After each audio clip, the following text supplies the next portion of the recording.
Mes chers amis, bonjour. Alors je voudrais commencer par souhaiter la bienvenue à tous ceux qui nous ont rejoints dans ces dernières heures sur notre groupe et dont je sais que beaucoup sont des amis de mon ami Marco Serussi. Comme quoi, les réseaux sociaux, ça a du bon.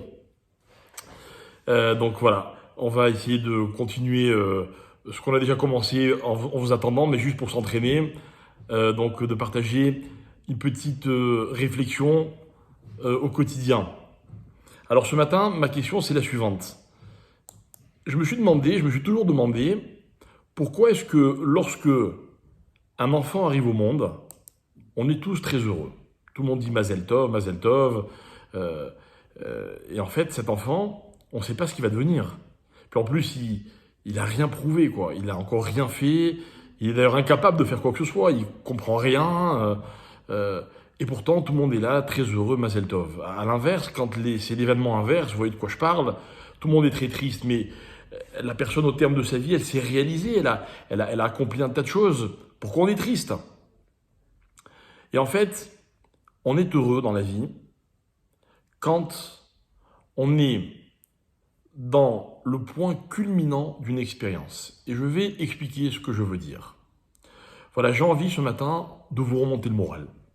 Je sais que c'est difficile, on est en période un peu compliquée, il y a des guerres, il y a des crises sanitaires, des crises économiques, le monde est inquiet.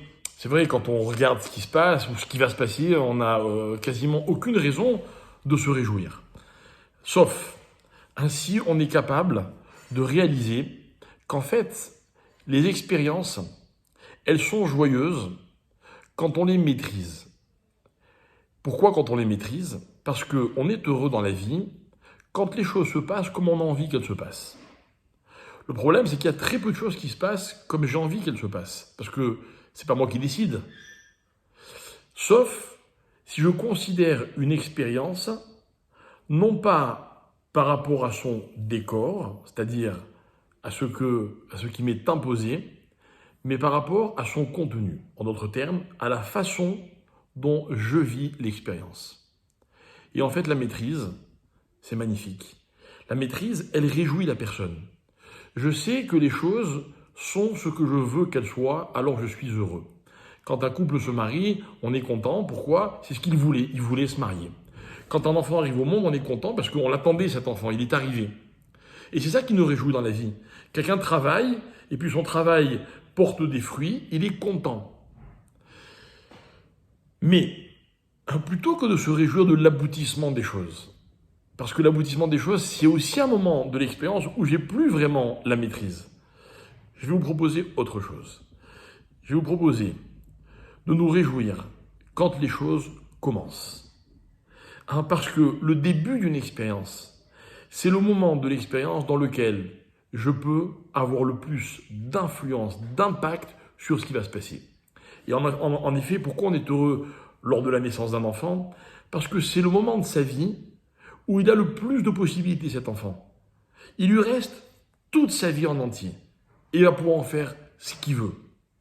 Plus le temps passe, et plus c'est une diminution des opportunités. Et je comprends qu'on soit angoissé quand on nous impose des choses, quand on sent qu'on n'a plus le choix. Mais voilà que tous les ans, nous arrivons à ce qu'on appelle Rosh Hashanah. Rosh Hashanah, c'est le début de l'année. Et puis Rosh Hashanah se termine et on est dans le début de ce qui va se passer. Alors mes chers amis, je voulais juste vous faire prendre conscience que là maintenant, à l'heure à laquelle je vous parle, on est dans le tout début de l'année, c'est-à-dire le moment de l'année dans lequel il y a le plus d'énergie, dans lequel nous avons le plus d'opportunités, de possibilités, lesquelles, celles d'exploiter nos capacités. Et c'est nous qui allons décider de quoi va être faite l'année qui vient. On ne va pas se laisser influencer par les mauvaises nouvelles, par tout ce que le monde essaye de nous imposer, pas forcément méchamment, mais par tout ce qu'on nous raconte qui se passe d'abord ailleurs, et puis même près de chez nous, et puis tout ce qu'on doit subir. Je ne veux pas subir. Je veux être le maître de mes expériences. Voilà ce que c'est le début d'une expérience. Voilà ce que c'est le début d'une année. On arrive à Shabbat dans quelques heures. Shabbat, c'est le repos, c'est-à-dire Shabbat, c'est le temps de la réflexion dans lequel on fait rien pour réfléchir. C'est-à-dire qu'en fait, une expérience dans la vie, c'est pas ce qui se passe ou ce que je fais, non. C'est la réflexion que j'ajoute, que j'apporte aux expériences, celles qui se sont produites ou celles qui vont maintenant démarrer. Alors, on est au début de l'année. Décidons ensemble que cette année, elle sera bonne.